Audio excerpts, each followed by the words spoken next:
So just like any other year, Apple announces a new iPad. This time we got a refresh to the iPad Pro line. There's some good things about this tablet and there's some bad things about this tablet. If you were to ask me personally, I think overall this is a very good refinement to the iPad Pro line. For starters, one thing they did right is they actually changed the way you charge this thing. Now you don't charge your iPad with a lightning cable. You actually charge your iPad with a USB Type-C cable, and that's very good. Honestly, it shouldn't surprise nobody out there, just because if you remember a couple years ago when Apple made their new MacBook line, they actually added USB Type-C to their MacBook line and they removed the proprietary charging port on the MacBook, so it's not surprising that they did that. But it is nice that Apple is finally recognizing the standard in the industry. Ever since 2015, I do believe, they started using USB Type-C, so it's nice that we finally have USB Type-C on the iPad Pro. It'll just make everything a little bit more easier, whether you have an Android device, whether you have the MacBooks that run off of USB Type-C. There's just so many devices now that run USB Type-C. It's nice to see that Apple's finally going to the future and they're finally realizing the Lightning port is not the way to go. USB Type-C is the way to go. That just means you'll have to bring one less cable with you altogether. It's just very nice that they did that. On top of that, the design of this thing looks very nice. Now, one thing about this that kind of sucks is the fact that this is not a truly bezel-less design. I was hoping with the next iPad, Apple would have went more bezel-less, but you can clearly see this is not the same bezel-less design you get on some of the later iPhones, whether you're talking about the iPhone 10 or the iPhone XS. You're not going to get that level of bezel-lessness. So there is still somewhat of a bezel on here, but it is much more closer to a bezel-less design than any previous iPads before this. So it's nice that they are recognizing it. And overall, this is just a super thin tablet combined with almost no bezel. It just looks like a very sexy iPad. I will admit, it might be one of the most sexiest tablets out there on the market currently. I love the design of this new iPad Pro 2018 model. And on top of that, another thing they added to this iPad, which is pretty interesting, we finally have Face ID. Face ID is actually on the new iPad, which is nice. So if you remember back on the iPhone 10 that came out last year, that was the first time they implemented this new Face ID technology. So it's nice we're going to be getting Face ID technology. All you'll have to do is look down at your tablet and it'll unlock for you. And on top of that, they're adding the new A12X Bionic chip, and this A12X Bionic chip is pretty much on par with what you'd get with the new iPhone XS and XS Max, so it's nice to know that you're going to be getting some very good performance on this. One bad thing about this iPad, just like the recent iPhones, is the fact they did remove the headphone jack. Whether you hate that or whether you like that, it just kind of sucks. They did remove the headphone jack, and with some of the with the iPad, they could have definitely kept the headphone jack, just because if you look at the body is very big. But of course, Apple likes doing things a little bit different in the industry. Like for instance, for years they've been using their own proprietary charging methods when it comes to their devices. They were the first company out there to actually remove the CD-ROM drive from their laptops and things like that. So it's not surprised that Apple's always doing something different. And of course, they're the first ones to remove the headphone jack, so of course they're going to remove it on this. It's only a matter of time until Apple finally removes the headphone jack on the MacBook line. In a few years, of course, we all know the MacBook line is not going to have any headphone jack as well. So pretty much no Apple devices going on in the near future, of course, probably aren't going to have any more headphone jacks. It's just how it is. I guess you could get a dongle to plug into the USB Type-C port if you want to use wired headphones, or what you can do, of course, is just use Bluetooth headphones, whether you're talking about the AirPods from Apple, their Beats line of headphones, your own Bluetooth headphones. You can find a way to listen to audio. It just sucks on top of that. If you want to charge this thing and listen to audio at the same time, it's going to be kind of a hassle, especially if you have wired headphones. If you have wired headphones, then you can't really charge this and listen to something at the same time, which kind of sucks, and it's just too bad for that. But overall, I'm really liking what I'm seeing with this new iPad Pro. The only other downside to this new iPad Pro is the fact that it has the Pro name attached to it. And what does that mean? It usually means when the Pro name is attached to an iPad, you're going to be paying that moolah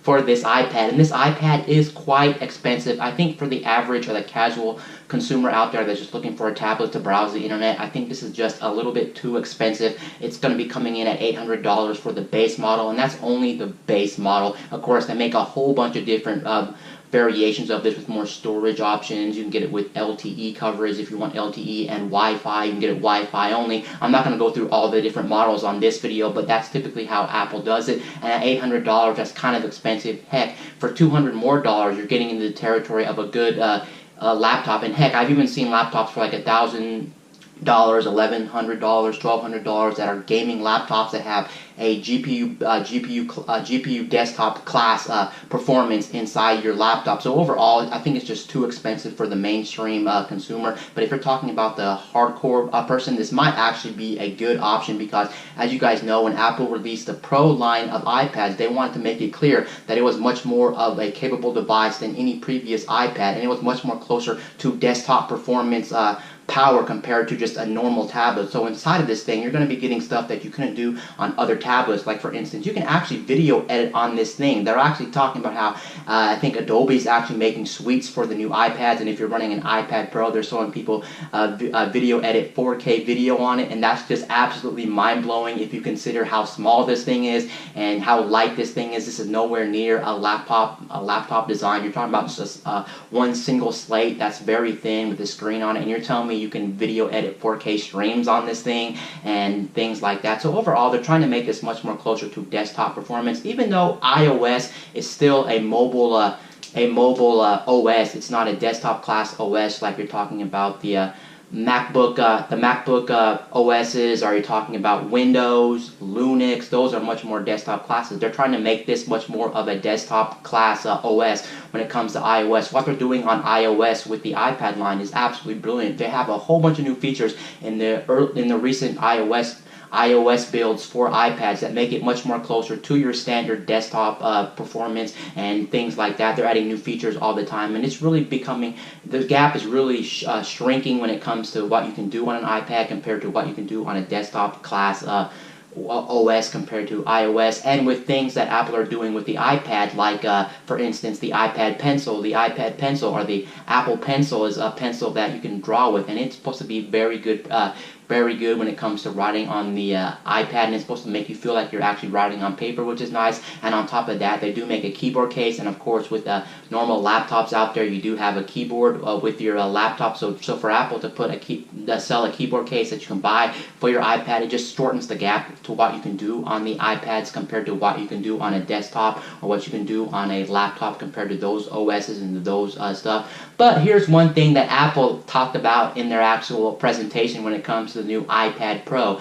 What you didn't know is, apparently, according to Apple, now we always have to say according to this company or according to this, because there's no way to know how well it's going to perform when we actually get this thing in our hands and people test it and whatnot, and we don't know what type of demo they had on stage compared to what the consumers out there are going to be getting when they actually get this thing. But according to Apple, the A12X chip on here is so powerful, it's as powerful as a Xbox One S. So not the Xbox One X that came out last year in November, and not the base Xbox One that came out in 2013, the Xbox One S. The Xbox One S, in terms of power, is pretty much the same as the Xbox One that came out back in 2013. So they're pretty much comparable in terms of power. But that's just crazy to have an iPad like this, a slate like this, and you're telling me you're going to be getting the same power you're going to be getting in an Xbox One S in your new iPad Pro that you're going to be buying for $800.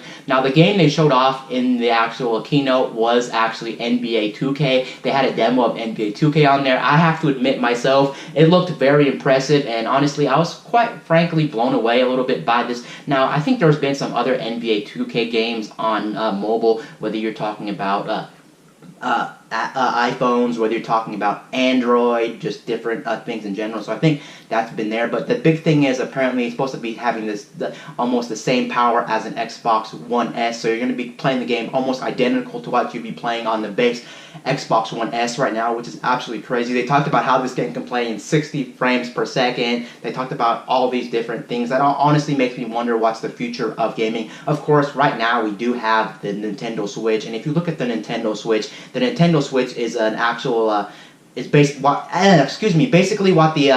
basically what the Nintendo Switch is. The Nintendo Switch is a tablet, so it's not really too surprising that the new iPad Pro is going to be playing games like NBA 2K, because we already have the Nintendo Switch, and the Nintendo Switch is pretty much doing what the iPad Pro is doing. Of course, they're claiming that the iPad Pro is going to have going to be the same power as an Xbox One S base model. So I don't know about that. We'll have to see when everyone gets their review units in, everyone gets this thing in the hands. We'll have to see about this. Now, will this change the game in terms of the gaming industry, and will this be a viable competitor to things like the Nintendo Switch, like the Xbox One S, even the PS4? Will this be a game changer? Well, honestly, there's a couple of things that probably won't make it too much of a game changer. First off, a lot of devs aren't going to want to develop for this thing, and if you look at Apple as a brand is one brand that really doesn't have their foot in gaming. So when it comes to gaming, a lot of companies don't think of Apple as like a gaming company, so they don't develop their games for Apple products. They normally develop it for the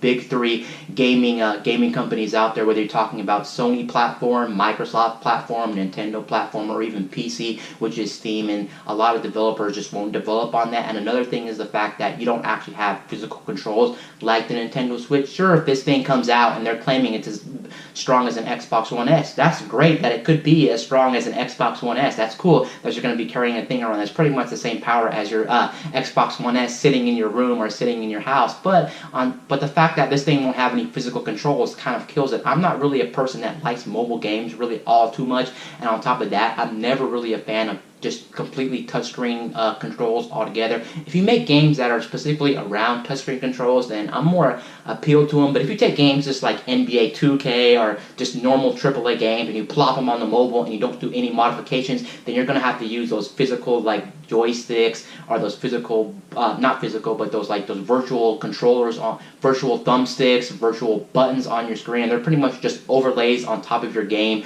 when you're playing it on, say, like your iPad or your iPhone or Android device. That's pretty much how it works if you're just trying to mimic a controller, because what else could you do on a device that doesn't have any physical controls? What I was thinking was, if they're making a big deal about how the iPad is supposed to be as powerful as an Xbox One S, it can play NBA 2K at 60 frames per second, what I was thinking was maybe they might do what Nintendo does and find a way to implement controllers on the side of this thing. Because if you look at other companies like Huawei, and I think another brand, I forgot what other brand, something Pro, something Mate Pro, I forgot what company, it might have been Huawei, but whatever company I'm thinking of, they actually had a new phone coming out, or talking about a new phone that they compared to the Nintendo Switch, and they were talking about how they have slidable controllers on this phone too, so you can actually have a physical experience and your gaming experience would be better. I can see maybe if Apple's talking about all this jazz and talking about how powerful this thing is and whatnot, I can see them maybe adding an accessory in the near future that makes this much more closer to a gaming device, maybe like the Nintendo Switch. They add controllers on it and things like that. Actually, fun fact, you may not even know this about Apple. Apple a couple years ago was actually talking about a design where they would actually have a joystick come out of the iPad, of course. I mean, not iPad, iPhone, and they really wanted to make a big deal about gaming, but that thing never came to be, and they disregarded that. But if you look at some of the leaks and some of the rumors out there and some of the designs and some of the blueprints that they had for what am I saying? Later iPhones. Then they had a blueprint out there pretty much for a joystick, and I think the home button was supposed to be pretty much a joystick for the phone, and pretty much you can move it around, and it was supposed to act as your joystick for your games. I thought that was a pretty cool design, but then again, I don't know if Apple's going to take this all too seriously. They may just be making a big deal about this on their keynote. So they're on stage talking about this thing. They're talking about NBA 2K playing at 60 frames per second. They're talking about how this is as powerful as an Xbox One S and all that jazz. But then later down the road, Apple might not even care about gaming all that much, and they might actually just not even really add any accessories or any peripherals to the new iPad that makes this even a truly viable option when it comes to gaming. Overall, it's still pretty interesting that Apple is claiming that this thing is as powerful as an Xbox One S. We'll have to see how many developers jump on board, how capable this really is in the long term, and all that jazz, but it's just very interesting. Anyway, guys, this is Wayne from My Tech News, signing out. Dude.